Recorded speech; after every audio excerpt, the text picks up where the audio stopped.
I don't really have to do the whole process of rethinking the wheel of what the next video is going to be, which is nice. The drawback is that's 80% of YouTube, right? Gaming. I think it's like 70. Do you play video games? No. He's tried, right? But we've tried to get into, and usually it was those quests he would have me be involved in, where you do the puzzles, you go to different levels, and you have to solve the different quests. But I just never had the time with the kids, and I don't know.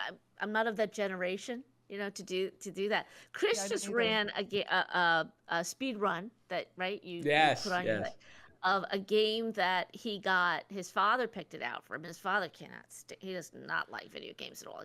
He feels like that's the end of civilization, although now he's got used to it. How'd that work out, Dad? He picked it up in a bin for $5. It's called Hercules. And he played it on the computer, and the song would just go on and on. It was like the basic game that you could possibly have. I had to be 2, 3 when I was playing. She would be like, who could do this? Right. So Chris, my dogs. I knew. So yeah, Chris did it, right? You just did it. Yeah.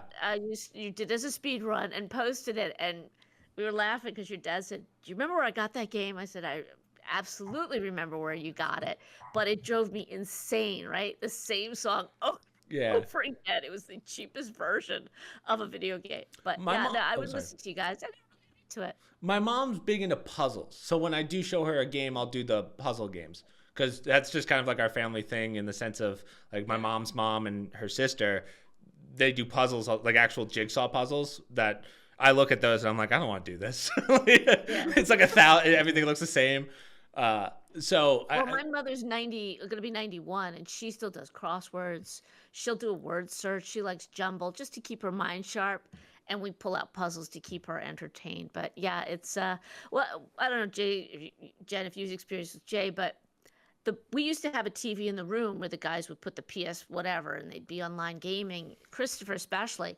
And here I'm thinking, my kids are not that worldly, and I would find it so interesting. I'd walk by, they don't know I'm hearing them because they have the headset on, but Chris was giving relationship advice to somebody one time, right?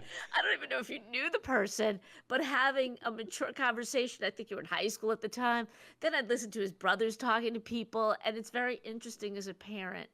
It wasn't about the game. It was more the conversations they were having with their peers while they were doing it.